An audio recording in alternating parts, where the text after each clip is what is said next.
जय श्री राम। आम सीजन रोटे जिनस देखो आपण मानको ये होची पणस। सावित्री अमावास्या आसला आम घरे घरे पणस खाया। भगवान जो सीजन रे से फल करचंदे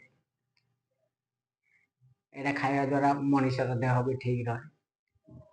अन सीजन रे देखो एबे खरा दिन रो कथा खरा दिन रे माने कोबी खाउचे इंडाइजेशन होची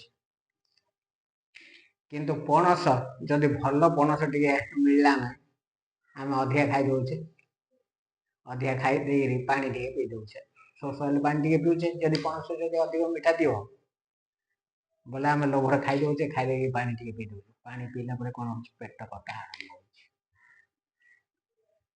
पेट काटले डॉक्टर पाखु जाउचे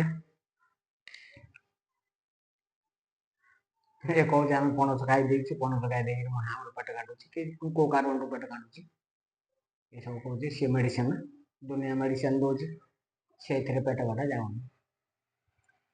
देखंतु भाई माने आपण जदि पणस जदि अधिका खाई दउचंदी किंबा किछि भी पणस खांतु 2-4टा पणस खाइगी ना आपण जदि पानी पी देबे निश्चय पेट काटियो। सेते आपण कोन करिए पणस जेतिकी इच्छा सेतिकी खा किछि असुविधा नहीं। पणस खाइले